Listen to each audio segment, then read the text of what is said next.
Uh, well, I'm going to start by saying good afternoon and welcome to all that are on and all that will join. For those who don't know me, my name is William Whitten. I'm actually a principal in WEB Ventures. WEB Ventures is a local Cincinnati-based consulting business, and we actually focus primarily on um, management development, marketing strategies, economic inclusion, and business development here in this market.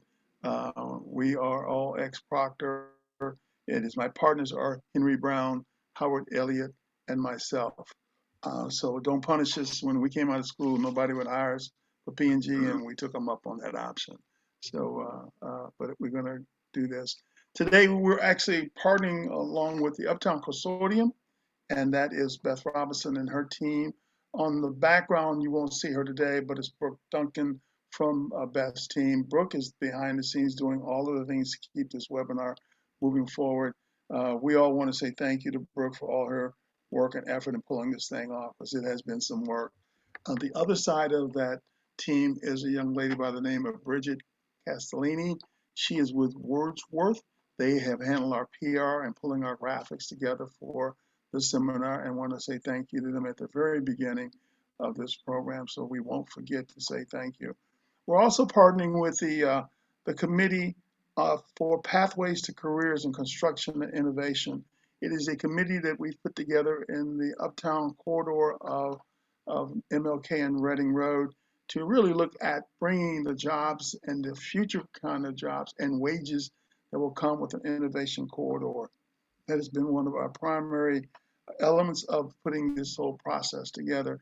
We work with probably the top 10 to 15 job readiness providers in the city, along with several major unions and non-union shops, to make sure that we actually include everyone we can on this product and what we're doing as far as workforce.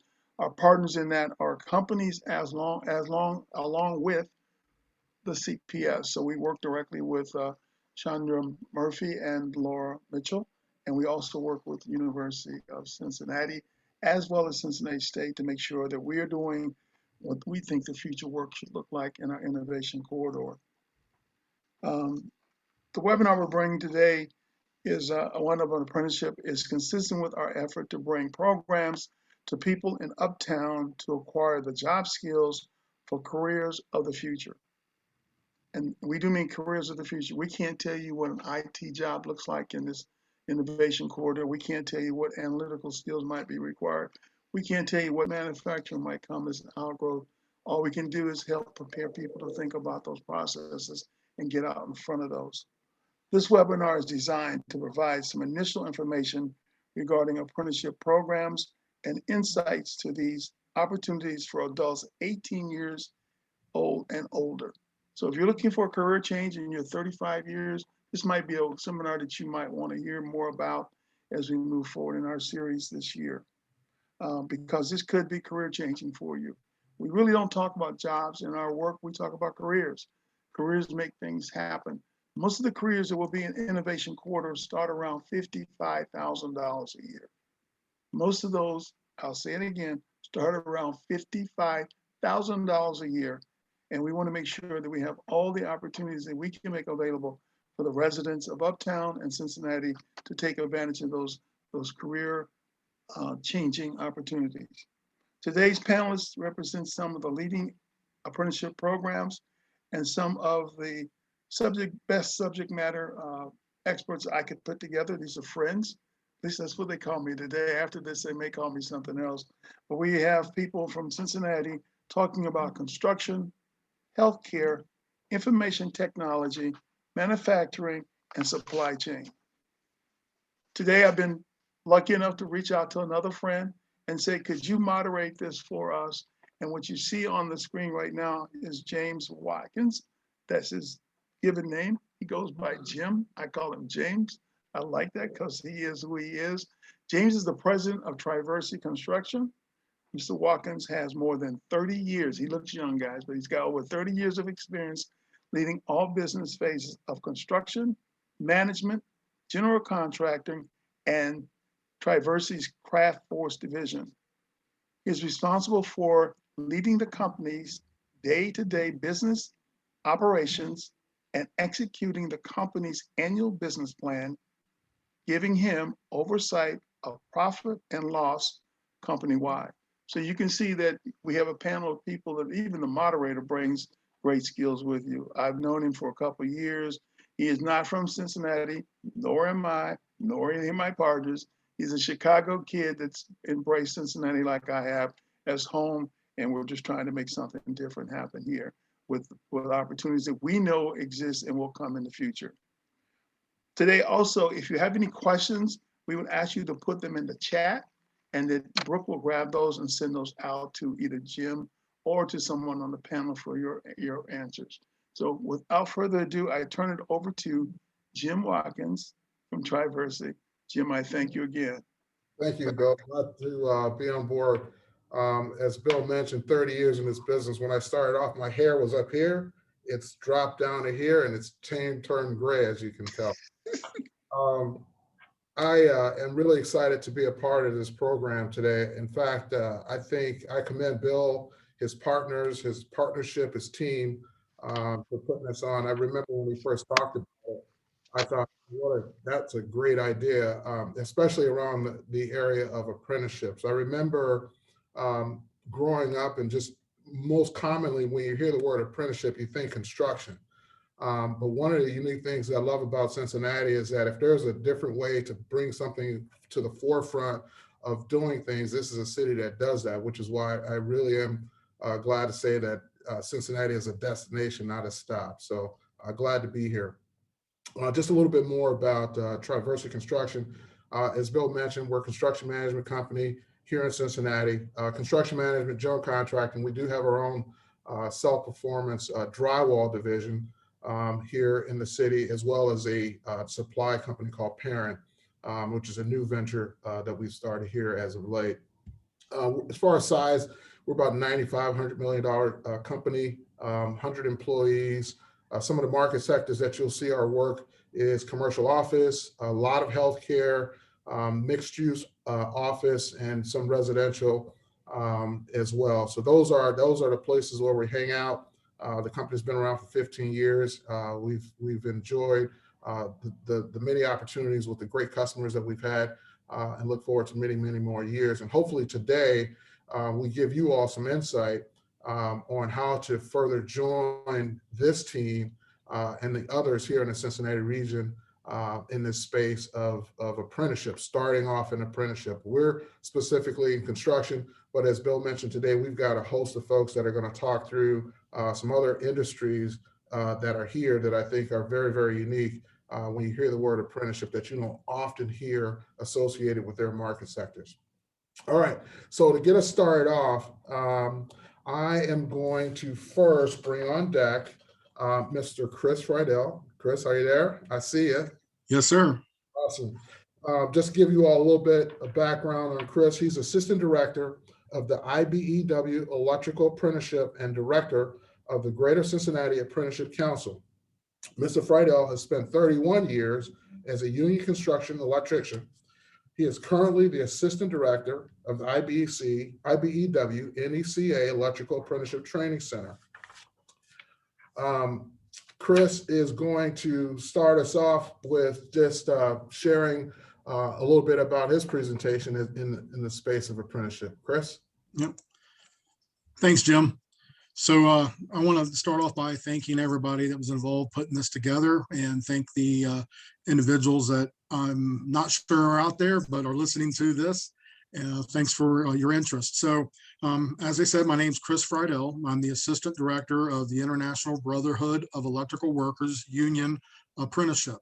So this is an opportunity for you all to hear about an industry that maybe you didn't know what apprenticeship is and what the organizations are, because many of people in society, you apply for a job with an employer, they give you that job, you work for the employer, and that's pretty much it.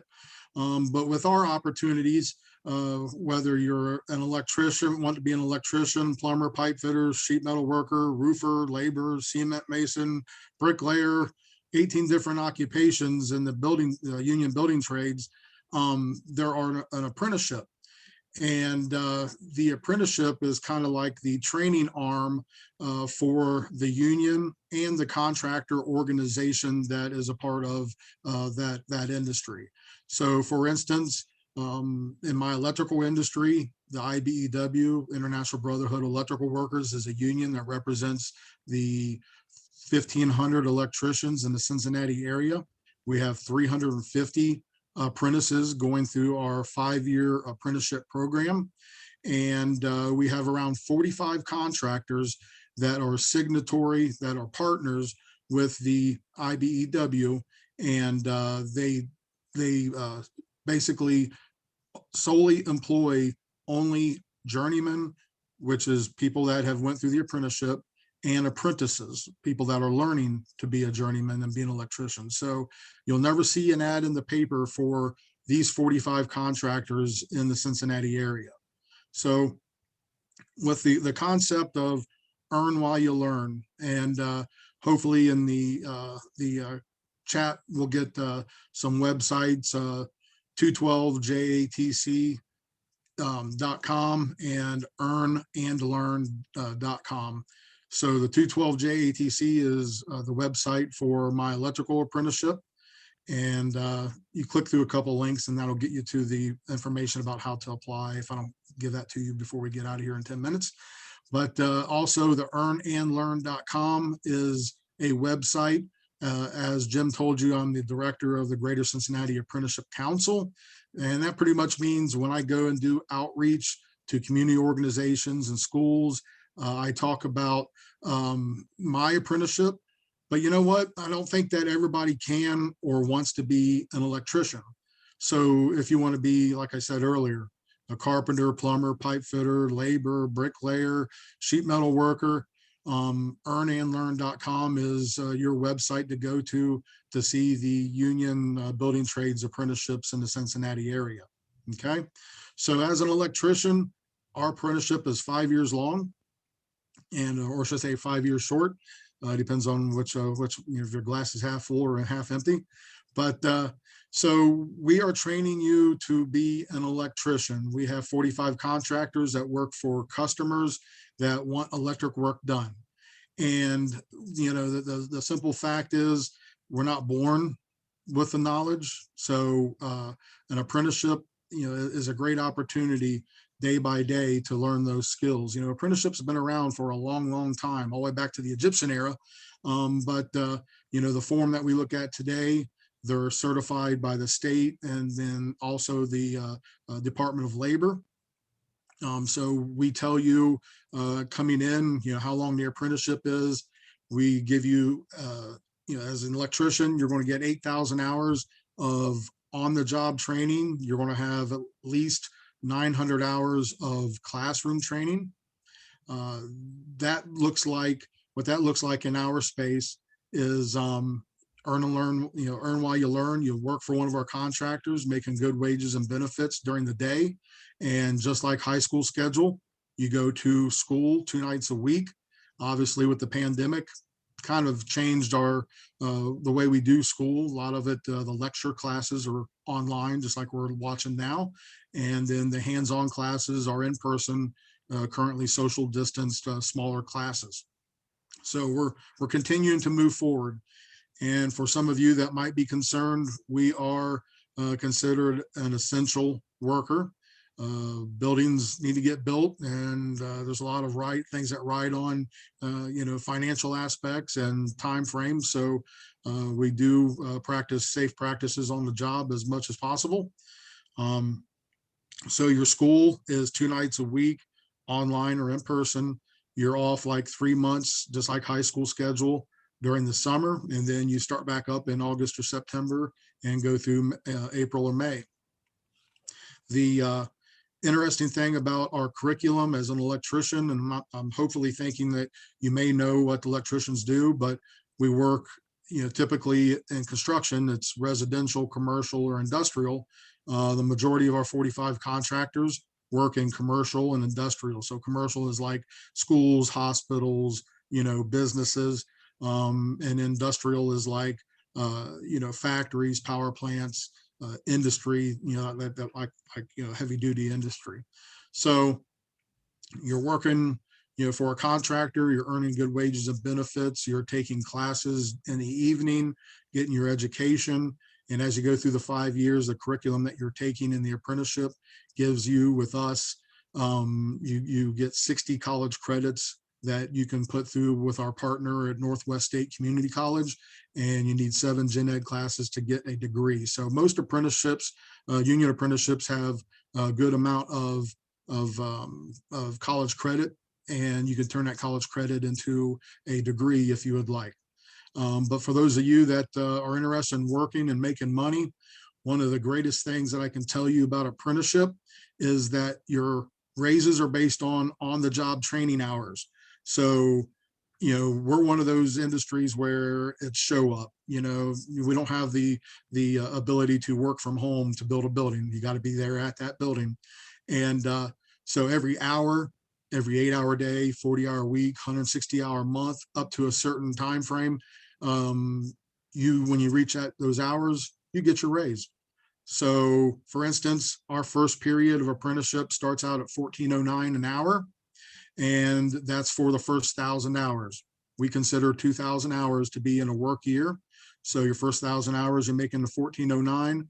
In the second 1,000 hours, you move up to $15. So almost $1 an hour raise in a 6-month period. So every month, those hours are added up, and we keep track of them. And when you reach the hour marker for the next pay period, I send you an email. I send your employer an email, and ta-da, next week you're working for the next pay period. So I told you $14.09 is start off pay.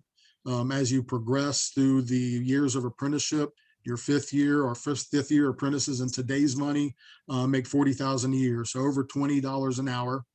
And once you complete the apprenticeship and you're no longer an apprentice, you're a journeyman, or we call journey persons, because believe it or not, there are more and more women getting into our trade. Our journey people are making $31.30 an hour, over $60,000 a year in 5 years, no student loan debt from college, and you're getting college credit. One of the better things, as my time is wrapping up, I got to tell you, is not only wages, but a benefit package. When you're looking for a career, you want to look and see what benefits are, because I call that future wealth. Your hourly rate is your current wealth, right? You're paying bills, paying your car payment, buying groceries, that's your current wealth. Your future wealth is having health insurance and having a retirement plan, and building that while you're in your career, so you have a stable financial aspect when you retire. Because I can tell you what, I've been doing this for 31 years, and time flies when you're having fun. And when I see my statements for my retirement plans, and they're not 401ks, they're defined benefit plans. That means that my money is not going to run out before I die, like a 401k would. So just want to let you know that the benefits are out there. And guess what? When you're working under a union contract and a union apprenticeship, the contractor submits all of your money for your benefits. So I'm working for, as a union electrician, $30 an hour. My benefit package is over $18 an hour. Doesn't come out of my hourly rate. It's on top of that. All right. So more information at our websites, 212jatc.com, and more information about all the other union-sponsored apprenticeships at earnandlearn.com. And I think I am 10 minutes on the nose. Am I right, Jim? Awesome. Great job. For all of our participants, again, thank you all for being here. You'll probably hear a few different themes over the course of each participant as they talk, because we're talking about apprenticeships, but you'll notice that there are certain similarities from one industry, one field to the other. So please take note of that. And towards the end, we'll get a chance to respond in your chat, and then we'll do more. All right, next on deck, we've got Emily Crawford Davis, JD. For those of you who are interested in a little bit of a legal perspective, she can share some of that with you as well. Emily is Director, Youth Apprenticeship Readiness Initiative, YARI, of Easter Seals. Hopefully I got that right. Ms. Crawford Davis is a native Cincinnatian We won't ask her what high school. And as a director, I learned that that's a Cincinnati thing. I don't know about Chicago. Maybe so. And director of youth apprenticeships at Easter Seals. Through a grant funded by the Department of Labor, the apprenticeship team connects young adults who are individuals of color and women with apprenticeships and other construction industry related employment opportunities. So thank you so much for being here today. Emily, if you are, I'm going to pass it on to you to give us your presentation and an update. Thank you so much, Jim, for the introduction. Wanda Hill's in the house for all you Cincinnatians, gotta throw that out there. So it's always exciting to have the opportunity to speak about apprenticeships and how they benefit both job seekers and employers. We at Easter Seals are focused on creating breakthrough moments on the path to employment for veterans, individuals with disabilities, and individuals facing disadvantages. Those disadvantages are sometimes economic, social, or educational in nature. Through a lot of our programs at Easter Seals, we're able to provide wraparound services to the individuals that we serve that helps to support them along their journey to finding employment and becoming economically self-sufficient. In July of last year, Easter Seals was one of 14 grantees across the country to be awarded with funds from the Department of Labor to expand registered apprenticeship opportunities for young people between the ages of 16 to 24. Because construction is in high demand in our region, our grant specifically focuses on creating new registered apprenticeship opportunities in the construction industry. So what is a registered apprenticeship? Registered apprenticeships are programs through the Department of Labor that connect job seekers looking to learn new skills with employers who are looking for qualified workers. A registered apprenticeship is distinguished from other apprenticeships in that successful apprentices attain nationally recognized industry credentials that allow them to go anywhere in the country and work as a skilled tradesperson in their industry. An apprentice is someone 16 or older who is learning a career from a skilled worker and earning while they learn. As Chris said, the wonderful thing about this is it's all without student loan debt. How much better than that can it get, right? So how does this all relate to Easter Seals and what we do? Easter Seals has a long history, over 10 years in fact, of providing construction-related training opportunities. Our construction pathway programs include Youth Build, which is a pre-apprenticeship program offered through the Department of Labor and is designed to assist individuals 16 to 24 years old obtain their high school diploma while they also learn fundamentals of construction. They can earn stipends, get hands-on training, and also receive industry-recognized credentials. We also have Building Value, which is a social enterprise geared towards providing individuals with hands-on paid work experiences at various job sites so that they will be prepared to transition to employment in the construction industry. We have Fast Track, a 12-week intensive training program designed to expose individuals who are 18 and older and have an interest in construction to the industry by providing training that also leads to industry-recognized credentials. Finally, we have WEOA, which is a Department of Labor-funded employment training program that can provide career exploration opportunities such as job shadowing, paid training, supportive wraparound services, and these are not only for construction trades, but skilled trades in general. All of these programs through Easter Seals will provide the pipeline that we are establishing through the Youth Apprenticeship Readiness Initiative, or YARI. Through YARI, we assess individuals and connect them with apprenticeship opportunities that align their interests and expertise. YARI is focused on the importance of increasing diversity in registered apprenticeships in the construction industry. We're working with trade associations like the Greater Cincinnati Apprenticeship Council that Chris represents, the National Association of Women in Construction, Ohio Means Jobs, our local workforce development boards, and others to actively recruit individuals who may not otherwise see apprenticeships as a pathway to a good career. For instance, through established relationships, we've been able to connect individuals who graduated from Woodward High School's construction training program to registered apprenticeships in carpentry and in painting. In partnership with allied construction industries, our goal is to increase those successes by further developing our relationships with Cincinnati Public Schools and other schools that provide vocational or career tech training. We have learned that it's essential to establish or to get the word out about apprenticeships much earlier so that those who are interested can begin the hard work on the skills that are necessary to be successful in apprenticeships, such as math and communication. For individuals who have already completed secondary school and they have entered the workforce, there's still a place for apprenticeship or for you in apprenticeship. It's important to connect with community partners such as Easter Seals who can help you navigate the journey to apprenticeship. If you or someone you know is interested in apprenticeships in construction or the skilled trades, I encourage you to reach out to me or someone on my team. There should be a link to the Easter Seals Construction Pathway programs in the chat. We're currently working on updating our website to include information on the Youth Apprenticeship Readiness Initiative. Hopefully that'll be forthcoming within the next month or so. A final component that I want to mention with regard to apprenticeships is the role that our employer partners play in the process. In order to have a successful apprenticeship model, we need employers who are committed to the growth and development of a diverse talent pool. While we're working on establishing a highly skilled and prepared pool of apprentice candidates, we also are seeking to expand the pool of employers who are participating in registered apprenticeships.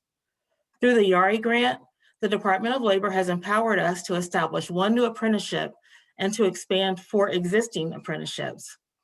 Recognizing that the establishment and administration of registered apprenticeships is often viewed as a big undertaking, we're able to partner again with ACI to work with our employer partners to guide them through the process of becoming a registered apprenticeship.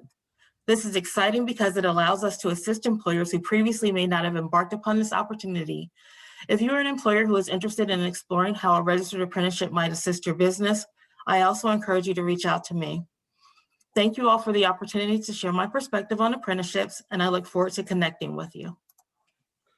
All right, thank you so much, Emily.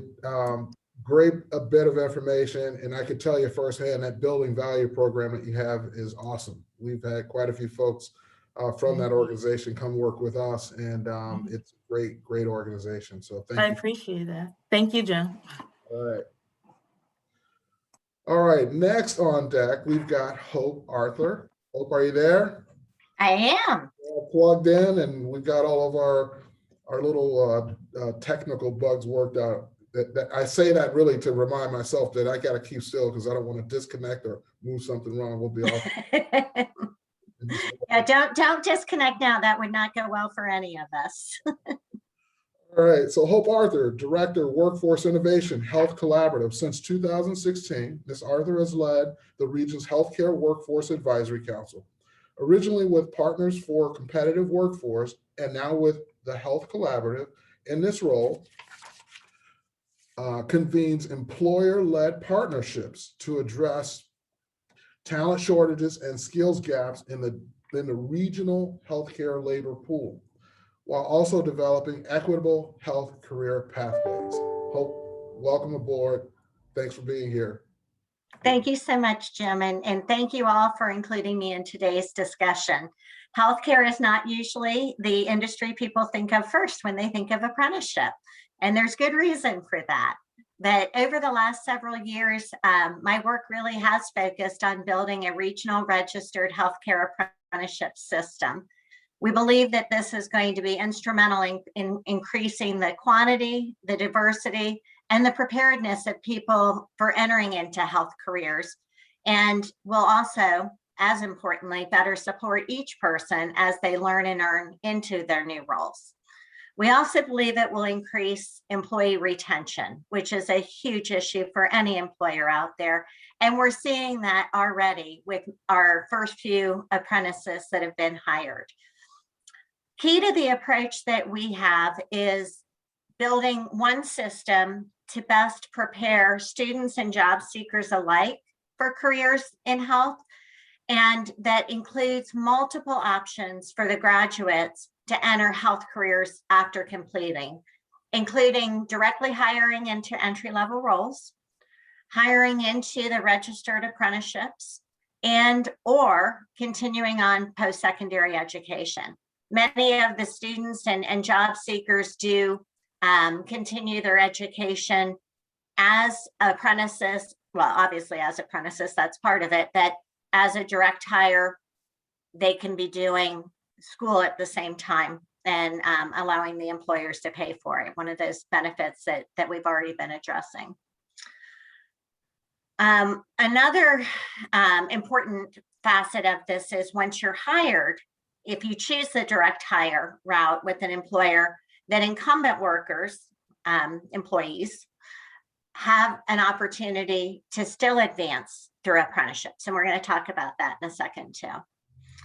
To build this, I started with convening my employers, finding out what they needed, and really making sure we drilled down to understand what would make somebody really attractive to them and would set that person up for success, both in the entry-level careers and in the post-secondary education pathways. When I say I convene employers, I'm speaking specifically of the 6 major hospitals in our region. And we had multiple conversations, but we learned a lot. We created a list of work readiness skills, and we understood what core healthcare competencies employers believed would let somebody be set up for success. So then next we worked with Cincinnati Public Schools and built the first in-state healthcare pre-apprenticeship. And it not only addresses each of those employer needs we uncovered, but it also is a 12-point credential. And any of you in high school know that's a pretty important mark that meets the high school graduation requirement. So from there, I shared the information from the employers as well as this healthcare pre-apprenticeship content with several other school districts in our region and have helped them in creating their own healthcare pre-apprenticeship. So we have that as a best practice growing throughout our regional high schools and career tech centers. I also shared it with a couple community-based organizations, and this includes Mercy Neighborhood Ministries, who was able to incorporate it into their intro hospital worker program, and the Urban League, who incorporated it into their career insights, their healthcare career insights program. The intention we had was that people completing the pre-apprenticeship and these community-based programs would be better prepared for success in entry-level roles in healthcare and or for starting college-level education. That we have achieved. In fact, in almost every graduate right now from Mercy Neighborhood Ministries or the Urban League's programs are being interviewed and hired while still part of these programs. The other part of this work, though, really building out the actual registered apprenticeships, has moved much slower than ever expected or desired. Certainly, COVID has played a role in that. Last year was the worst year to be focused on building any kind of new programming with hospitals. That said, we did register sterile processing tech in 2019. This is a role that sanitizes, packages, and delivers equipment and instruments throughout the hospital. And that includes anything that goes into the surgery theater. The first 2 apprentices that we had hired in 2019 are both still at Tri-Health a year later, and we're now in conversations about hiring a second group. Our second apprenticeship is medical assistant, and this, to put in context, is the person who normally helps you when you first get to your doctor's visit. They will be the ones that take your vitals. Yes, they're the ones that weigh you in, but they also, talk with you about the reasons you're there, as well as call in any prescriptions or tests that you may have as a result of the appointment. Our registration paperwork for medical assistant is right now in final review with the state. We expect it to be approved before the end of the month. And our first cohort is to start May 9th. This role, though, our employers have decided that they will be promoting existing employees from their entry-level roles already at the hospitals into the pilot cohort. So we have both Mercy Health and Tri-Health as part of the pilot cohort here. I mentioned that because, again, they are going to promote from within, take people that are doing these jobs and help continue to move them. And medical assistant is a phenomenal role because there's 17 more jumping off points to further your career in health from that point. We've also had many conversations about what's next. We're looking into positions like pharmacy tech, medical coders, medical secretaries, community health workers, and more.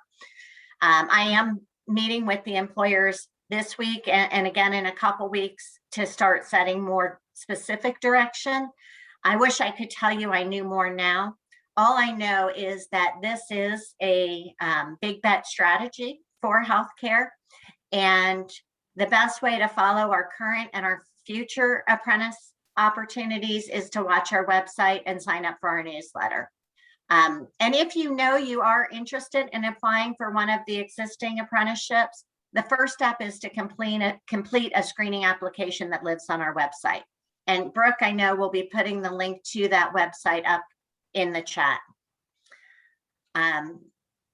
Again, I thank you for letting me be part of this conversation. Healthcare is a huge industry in our region, and apprenticeship is just one of the strategies we have for connecting to you, but it's a new one and it's growing.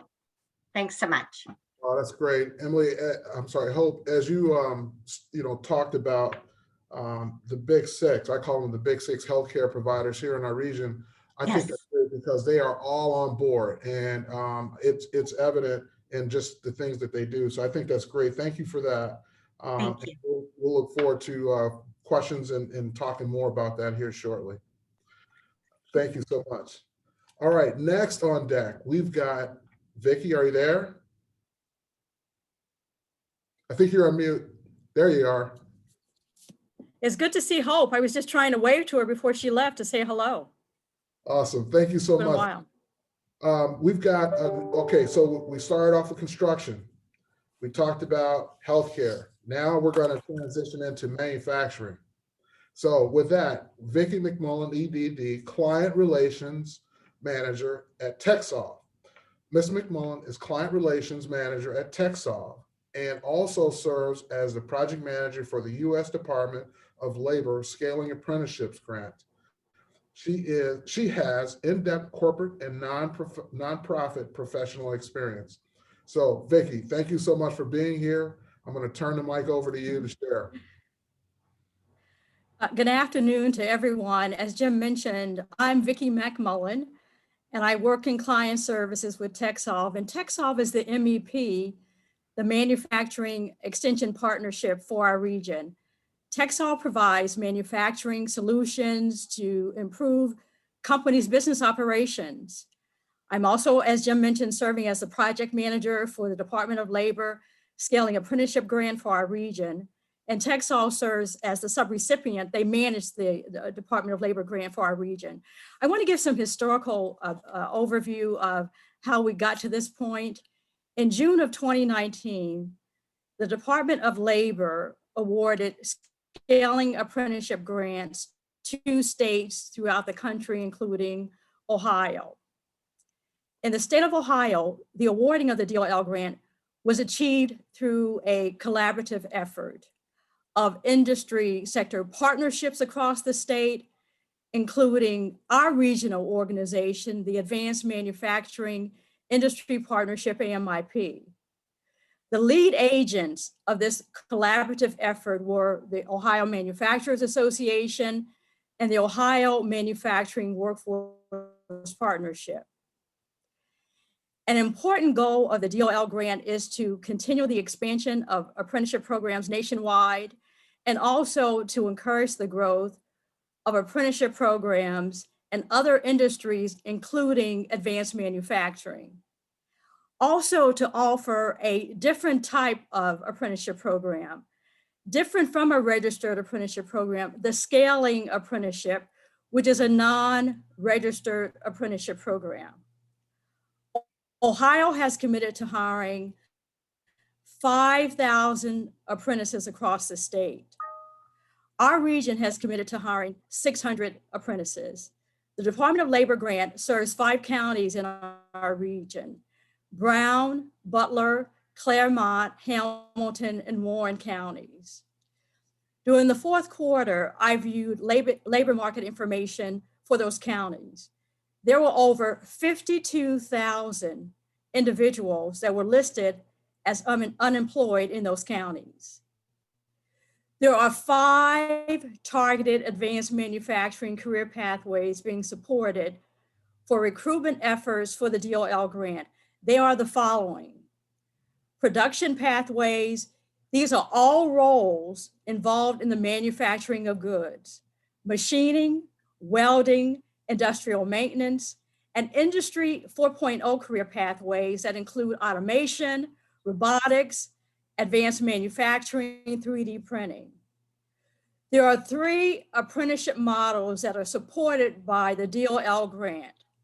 They are registered apprenticeships and the 2 non-registered apprenticeships, the scaling apprenticeship and also the new IRAP, Industry Recognized Apprenticeship Program, that was launched in November of 2020.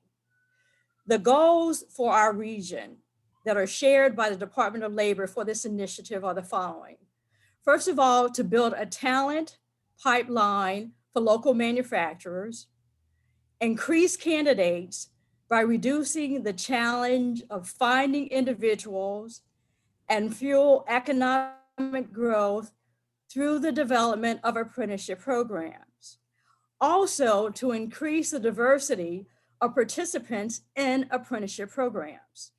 Eligible participants for the DOL grant programs are individuals who are out of school, youth age 17 and over, unemployed and underemployed adults, current employees of employers.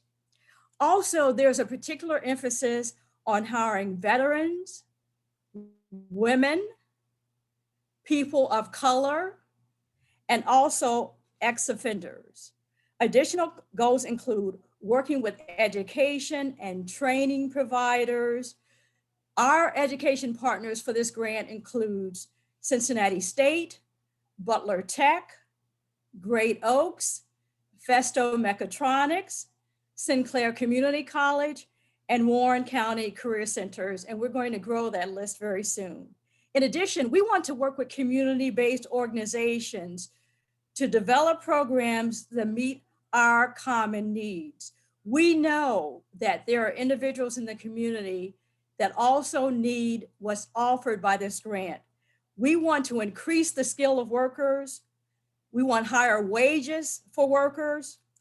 We provide them an opportunity to obtain a nationally recognized industry credential through training with our education partners.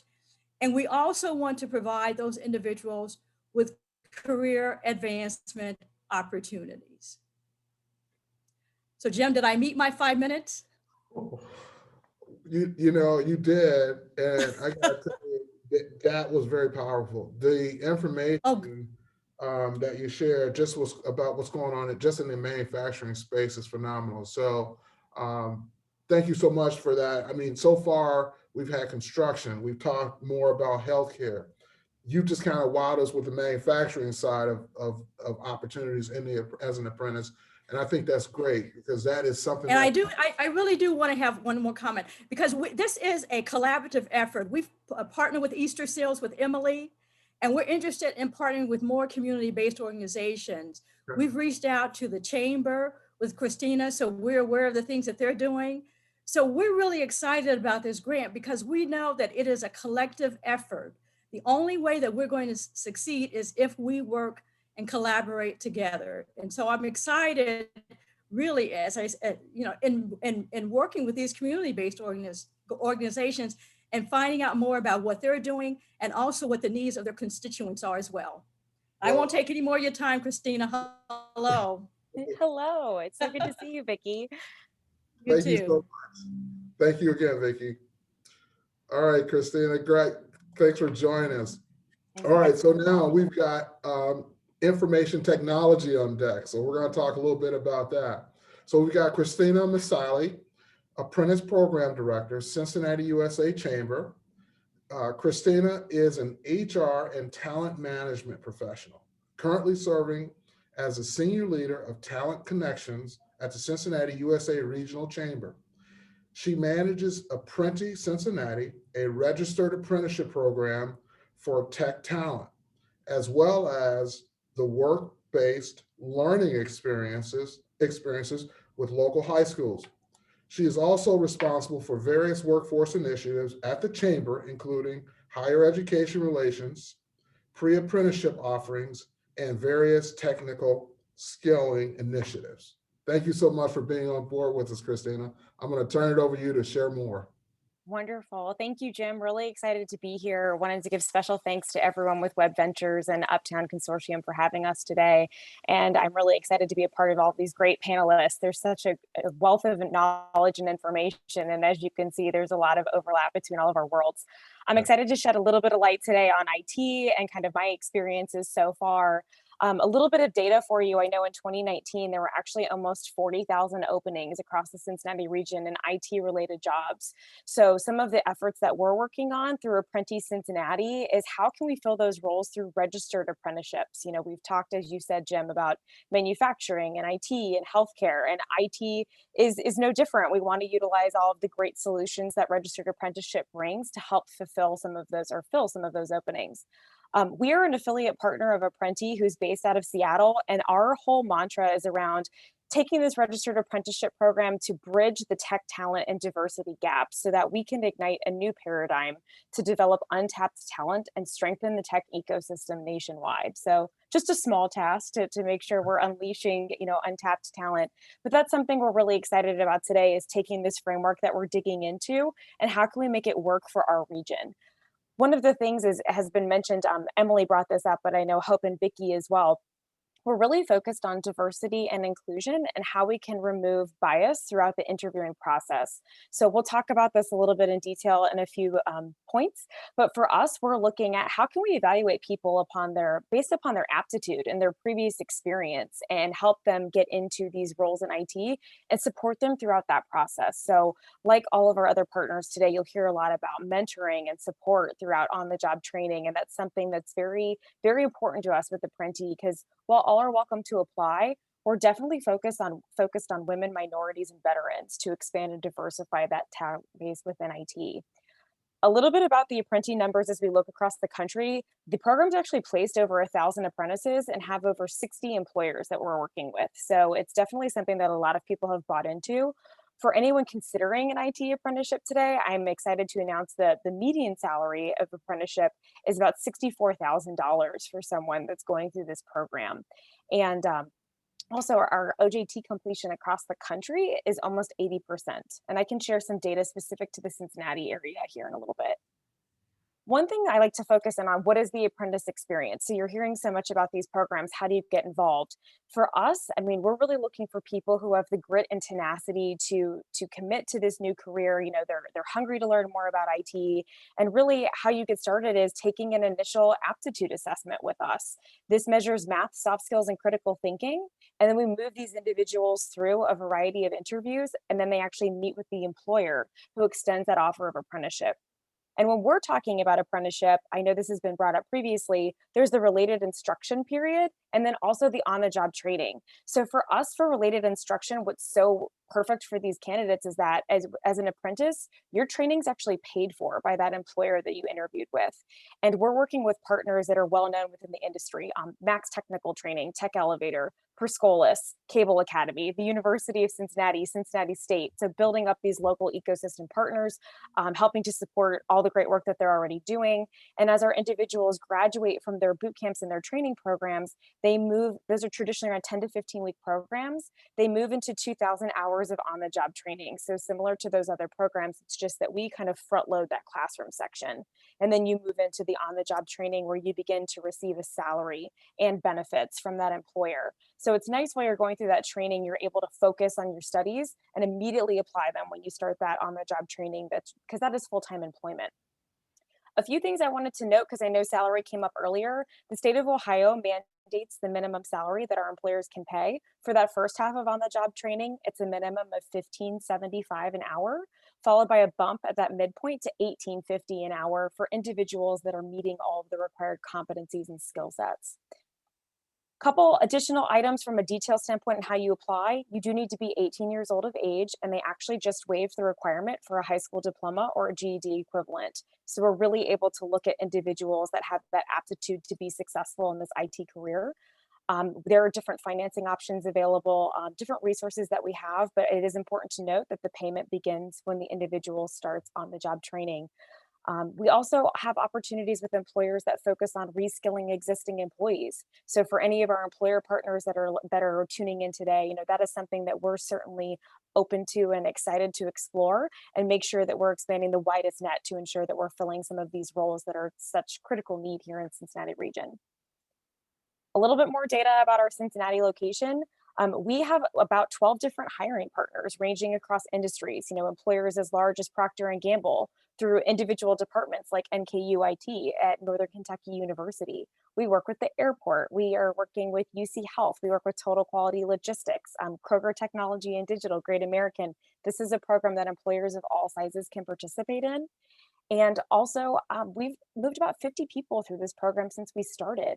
And we're really excited to report that while 45% of our participants were unemployed prior to starting the program, when the data that we have for the average salary that they reported upon completion, they're looking at almost a 340% increase in earnings. Our graduates typically make between 50 to 70,000 upon graduation. So as everyone has talked about today, these are real career pathways, opportunities to truly change someone's life while ensuring that we're delivering the technically savvy talent that our employers need. A little bit about the different occupations. I know when we talk about IT, that can be a variety of things. Most of our employers are interested in software developer roles. That's probably not a surprise to anyone on the call, whether it's Java, .NET, etc. We're working on a UI UX design apprenticeship to launch this summer. We've also partnered with some local training providers around network security training, cybersecurity, cloud development, and also IT business analyst. And we can truly customize that training to whatever our employers need. And it's really been interesting and a lot of fun to work collaboratively with our employers, like so many of these other partners do, to ensure we're building the right types of pipelines for the region. So I just want to echo what a lot of our other presenters have said already today. From our candidates, the key takeaway is this is an opportunity that is free to you. You're receiving a training that's between a $10,000 to $15,000 value that our employers pay for, and then you are being paid and earning benefits while you're doing this on-the-job training experience. So definitely encourage everyone to apply. I know that we're going to have some info in the chat. It's apprenticareers.org to get started. And Emily stated it, and I just want to echo this. Our call to action is for our employers. You know, help us build this next generation of talent. We're actively seeking employer partners, again, of all sizes and industries, and we want to work with you to help move all of these great individuals that are looking for work into your organizations. So that's all I have for today. I'm going to turn it back over to you, Jim. Thank you. Oh, that's great. Again, thank you so much for that. You know, it's the theme that's continuing throughout each of the presenters is just the learning about all these different new job opportunities. And the fact that there's an apprenticeship program that is an avenue to get you into some of these opportunities, I think is great. You know, especially even in the world of IT, as you talked about, network, cyber, cloud, just all of those different avenues. Just think a few short years ago, none of that stuff we couldn't even talk about it. And now there's an apprenticeship for it. So I think that's fantastic to hear. Thank you so much for you and all the things that you all do at the Chamber. Thanks again. Thanks for having me. All right. Thanks, Christina. So there's no way we can have a panel in Cincinnati and not be able to talk about supply chain. So with that, I'm so glad to have Mr. Jesse Simmons kind of round us up as far as our panelists goes today. And Jesse, thank you for being here. Well, thanks so much for having me, Jim, and I appreciate the overview from everyone else that's on the panel today. Let me start with giving you a little bit of background. I too am a retired P&G'er. Our team that's leading supply chain OKI also retired P&G'ers. Let me get a little bit of background on Supply Chain OKI. Supply Chain OKI was actually created in 2015 through funding from Governor Kasich. And Governor Kasich and the state funded this program for 2 years. And from 2018 to 2019, we're a part of the Greater Cincinnati Partners for Competitive Workforce of United Way. As of the first of 2020, we are now a self-led, business-led Supply Chain OKI is a nonprofit organization. And our goal here is to help business partners meet the workforce needs. What's nice about supply chain and our business partners is that we have thousands of jobs that are available to all people across the region right now. We have 30 employers who are some of the largest employers in the world and some of the largest employers in the Cincinnati area. Our goal is to help people understand what the career pathways are with supply chain and then help them create a career pathway where you get good paying jobs in supply chain. Our focus over the last few years has been on helping students and adults get entry-level roles in supply chain. We've got a program called Certified Logistics and Certified Technician Program. That program is not yet authorized as an apprenticeship program, but we're using that as part of our work to get that approved as an apprenticeship program. What that requires is that people will take roughly 45 hours of training during the first semester if they're in high school, and during the second semester in high school, students get co-op jobs, which turn into full-time jobs with our business partners. If you're an adult, you can take this program as well, get the 45 hours in, and it's connected with a full-time job with our business partners. What's nice about our program is everything that we do is connected with job opportunities and with a career pathway as part of that overall process. Our focus this year is on helping students understand and adults understand through webinars what a supply chain career looks like. We're doing virtual tours. We've also recently created a teacher externship program to help teachers understand about the great careers in supply chain. And those teachers in turn will be able to take that learning back to high school to help students understand the overall process.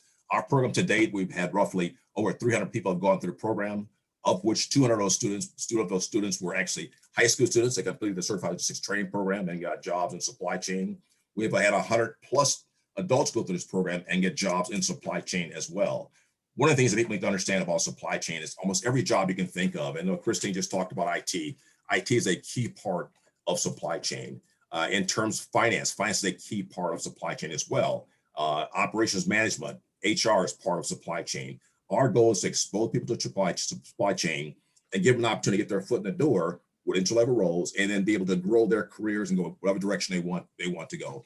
Many of the leaders today actually started entry-level roles in supply chain, continued their education with the tuition reimbursement program, continued to deliver great results, and got promoted to upper level positions in supply chain. So our goal is to really help people understand broadly across the region that there are thousands of jobs available.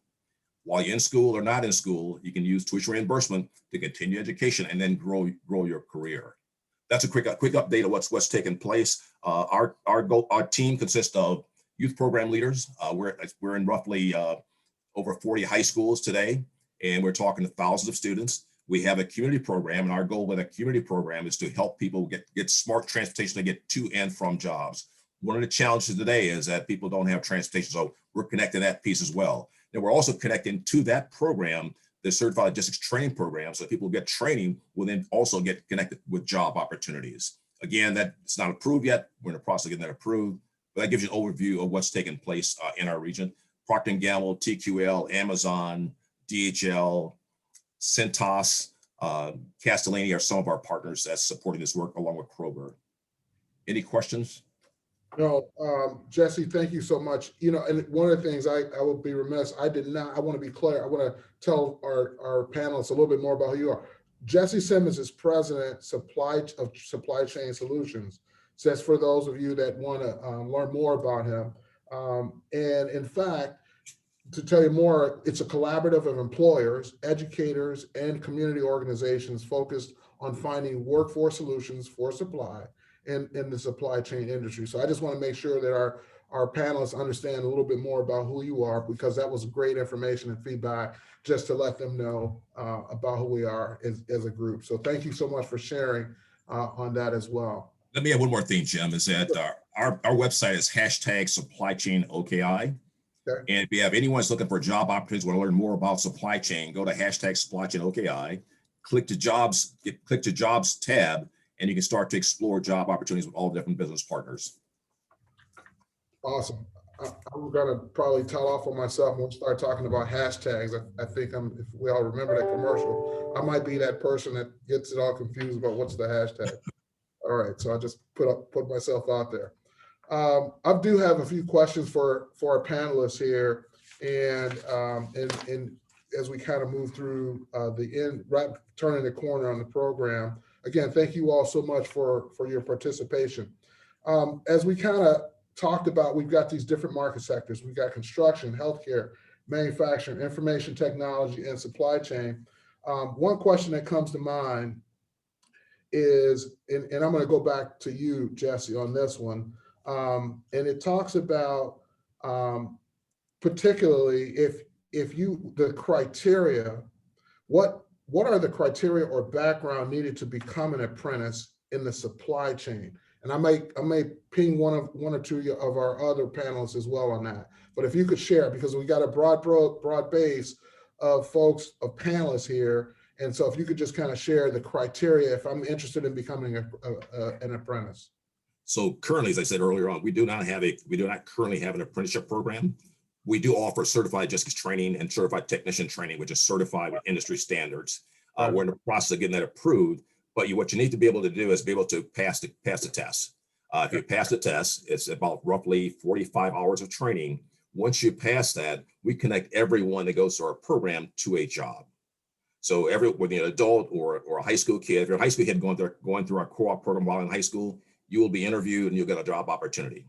If you are an adult and you complete this program, we would have a list of our 30 partners that will be there to interview and offer you job opportunities. The only time a person has gone through the program did not get a job opportunity is they bailed out in the last minute, say I'm not interested in that process, but it's always connected with a job. And the goal would be as you get your foot in the door, deliver results, and over time you can get promoted to various levels. Continue education, you can get promoted. That answer your question, Jim? Yes, it does. Yes, it does. Thank you so much.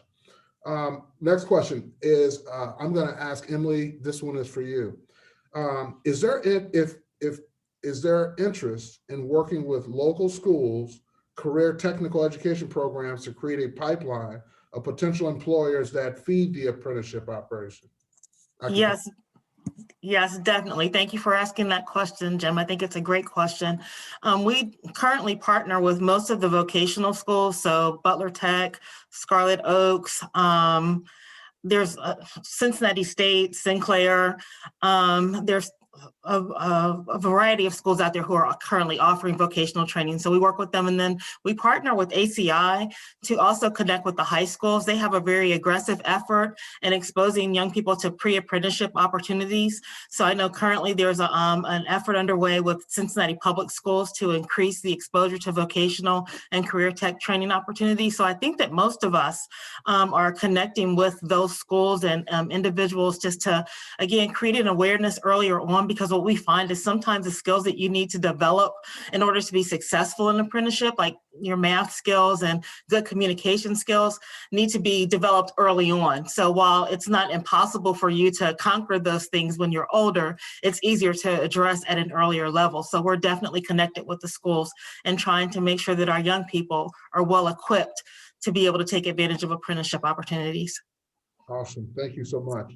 You're welcome. Hope, I'm going to ping you next. Are you ready? Ready. All right.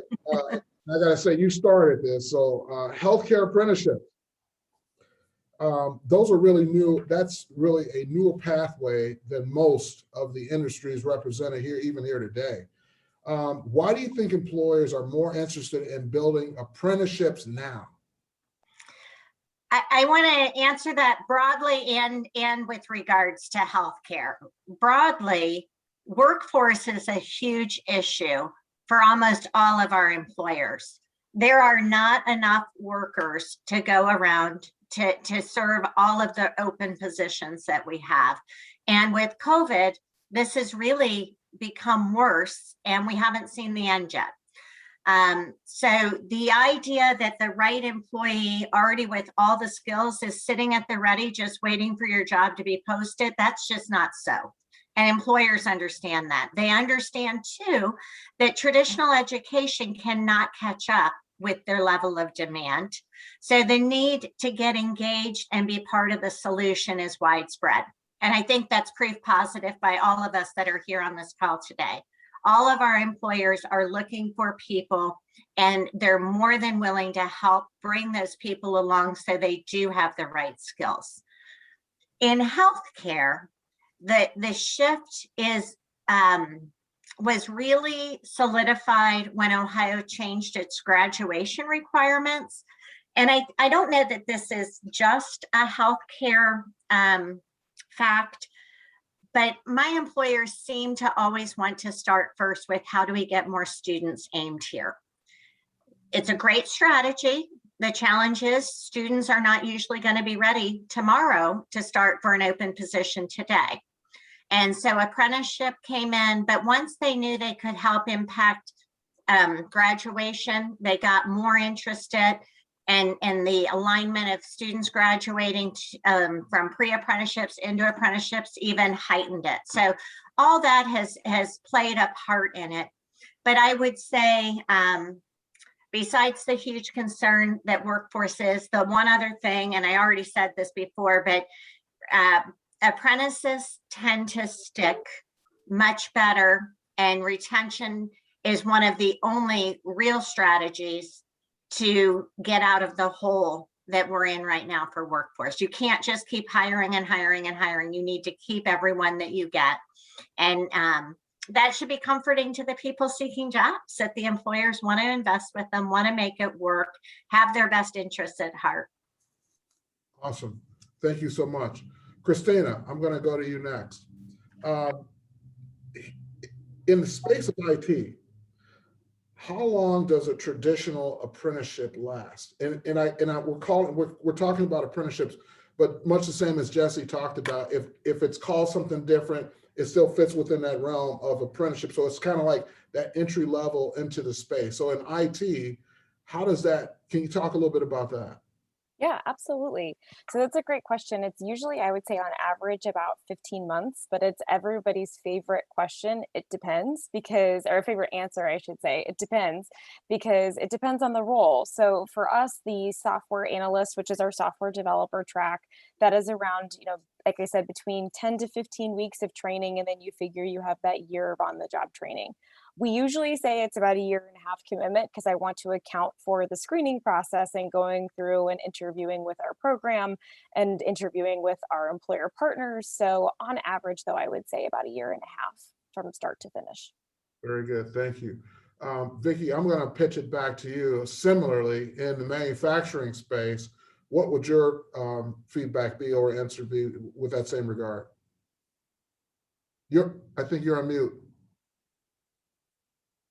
In manufacturing, with the Department of Labor grant, keep in mind that there are 3 different models of apprenticeships.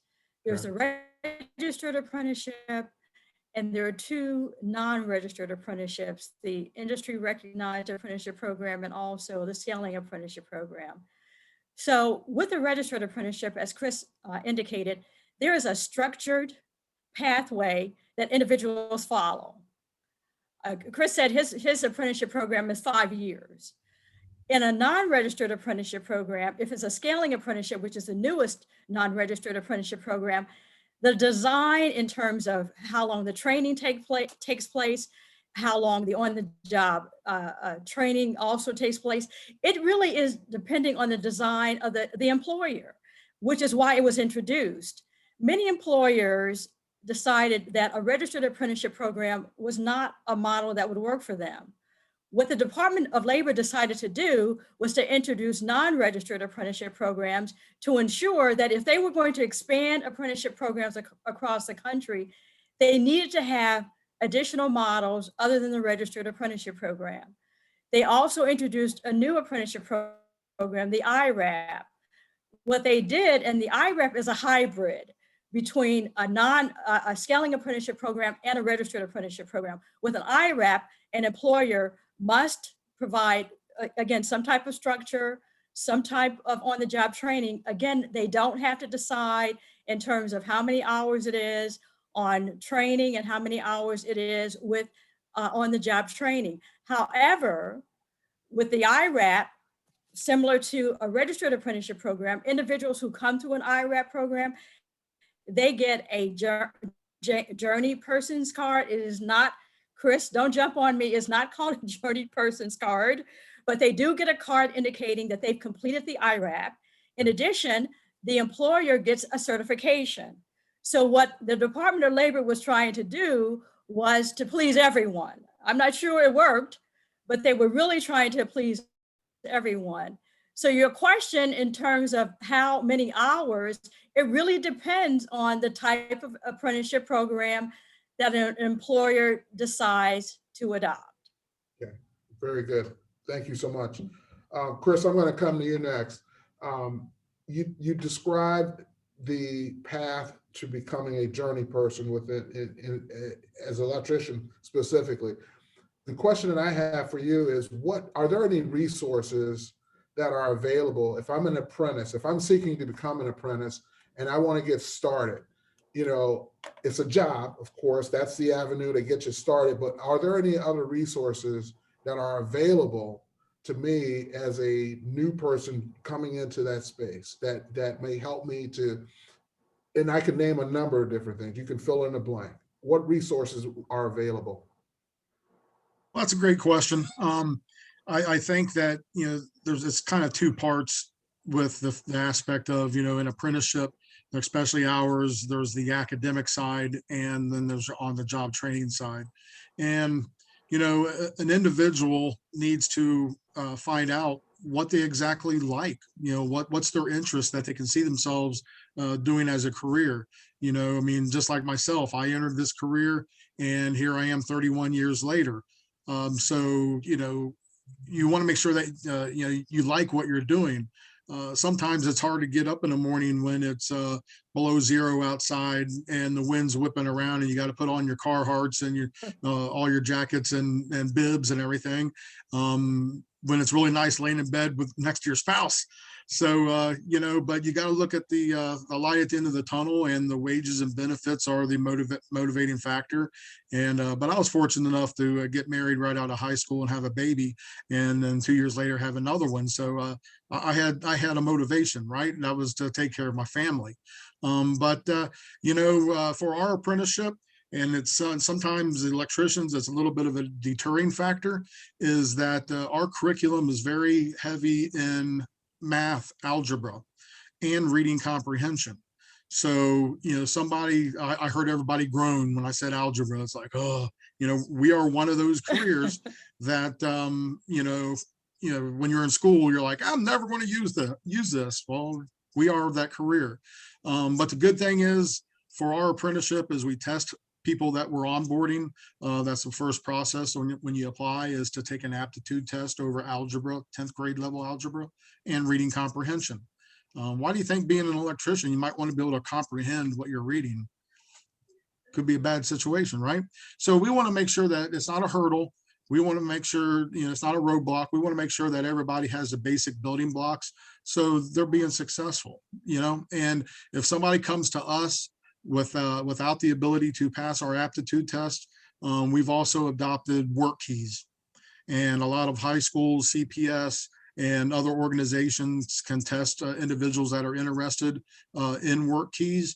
And there's a 3-part test. And I know that it's the old terms, but math, reading, and finding information. And if you get a 4 or above on those 3 sections, that will suffice for our normal aptitude test, and you'll get an interview. So different industries, different trades are different requirements.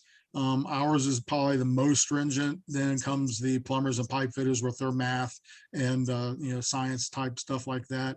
But there's a lot of stuff, as far as trying to brush up, going to the Khan Academy. If you go to our website, you can find links to brush up on your math ability. But I think the most important is finding out for that individual if they like that particular industry. And it might be talking to your uncle's neighbor's father's brother that has a small construction business, and you want to work for the summer just to see if you like it, and then when you decide you want to get official training and make more money, and better benefits, then you apply for one of the apprenticeships. Awesome. Thank you so much. Christine, I'm going to pitch it back to you on this one. You mentioned when you talked about the different job levels within the space of IT, and I wasn't sure again if those are classified as apprentices or not. But if they are, can an apprentice earn college credit towards a program? That is a really good question. And the answer to that, I would say, is yes, depending on who the training provider is. So we talked about earlier, I'll use Cincinnati State and UC as examples, being two of our local higher ed institutions. They are eligible to be able to earn any of those classes they would take as part of the related instruction would transfer towards, count towards a college degree. And I believe, if I'm not mistaken, those are themed conversations with some of our local training providers as well, to talk with some of our higher ed institutions around, can we get some credit for maybe some of our boot camp models or some of our other community-based organizations so that individuals could work towards those degrees. Okay, very good. Thank you. Emily, you ready? Oh. It would help if I unmuted myself, right? Yes, sir. All right, pitching it back to you. What are the most important things applicants should do to prepare for your apprenticeship program? The great thing about what we do as a community provider is we meet our individuals where they are. So we don't want people to stress out about what they should have or they don't have. Come and talk to us, and we perform assessments that look at, like, from a comprehensive standpoint, what are your needs, from a family standpoint, from an economic standpoint, from a skill standpoint. And then we can match you with our partners that you're best suited for. When we talk to companies and associations like Chris's, the resounding theme is that employers want people who will show up and have the right work ethic, the right mindset, be willing to work, because a lot of the skills that you need, employers can provide that to you once you actually get connected with them.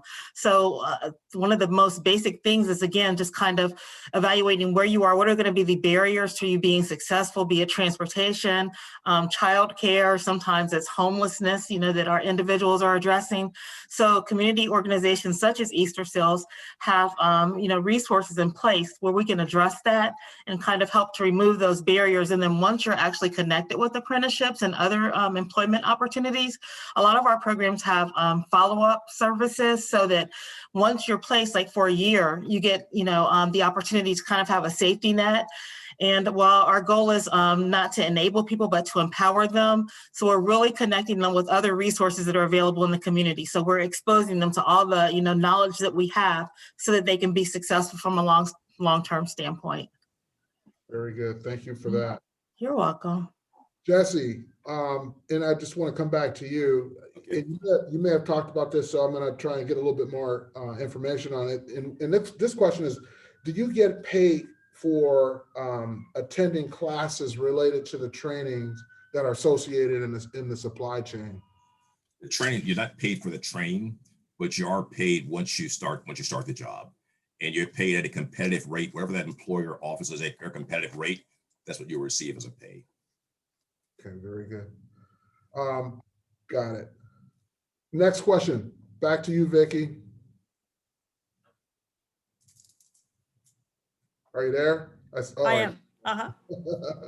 That mute button, we got to figure out how to just say unmute.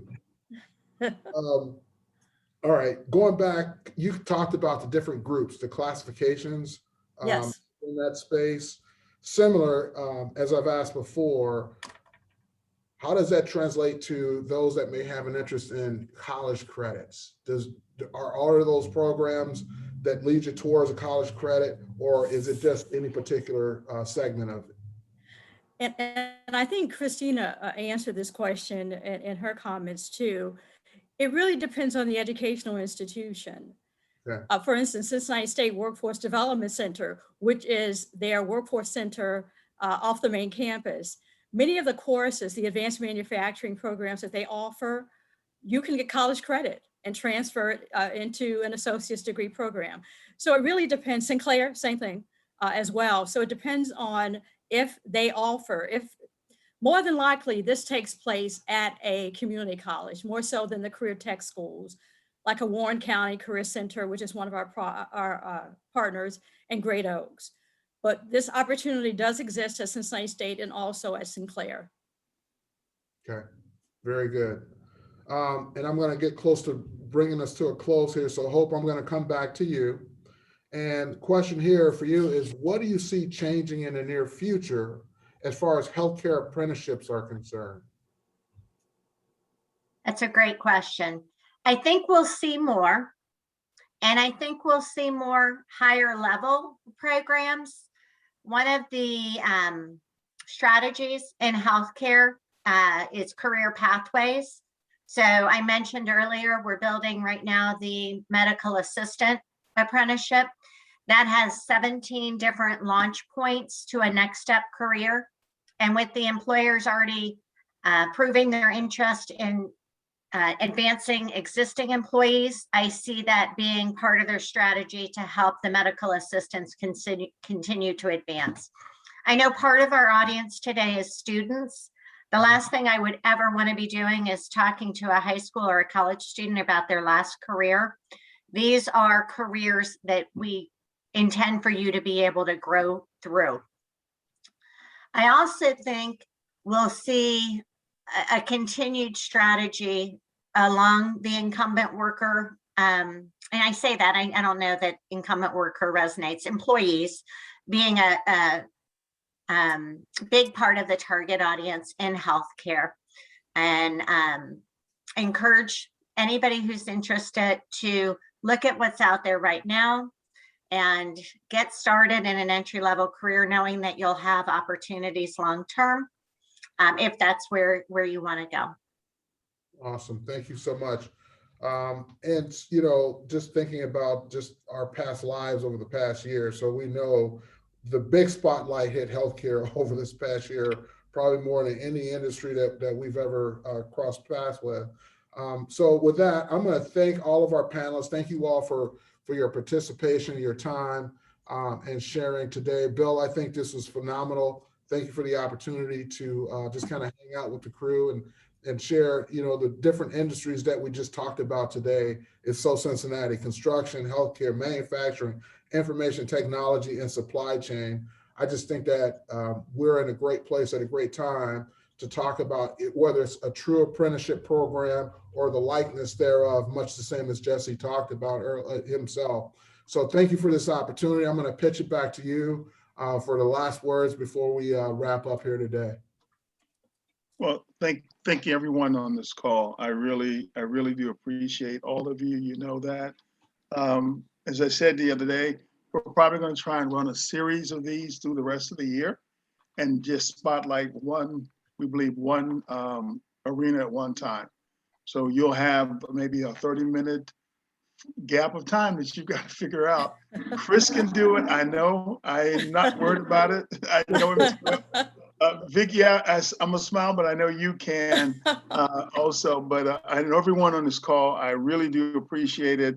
The audience, as I said before, is that 18 to 40 or 18 to 50-year-old who's looking to make a career change. This is the perfect time coming out of COVID to make those kind of decisions about your life. You guys offer up some awesome programs individually, and then collectively. I mean, there's some opportunities for some collective work between what you're all doing and the programs that you're running. So look, can I make one shameless plug? Yes. Yes, I want to offer to everyone's on the call here is that we have webinars, education webinars that's taking place every month. If you're interested, it's no charge. Feel free to join us. It's #SplotchingOKI. Then go down and click our webinars. It's a great opportunity to learn more about what's taking place across our region, across the country. Thank you, sir. Well, we will add that to the list of things to go and places to go to find more information. Again, thank you. Thank you to Brooke and to Bridget for the behind the scenes work who pulled this all together. You know, as I always say, women make men look good. Okay. I live that way. It is. Chris, if you don't believe me, go home and ask your wife. Okay. Yeah. But guys, I appreciate it. I appreciate everybody taking the time to be out here today. We will put this out on YouTube in the next, probably the next 3 or 4 days, and we will link that so you can share with your groups across your organizations. We will also have invited most of the neighborhoods of Uptown, the community organizations, to lead back into feeding into you guys too. So I appreciate it. So thank you. Thanks, Thank everybody. you, Bill. Take care. Bye-bye.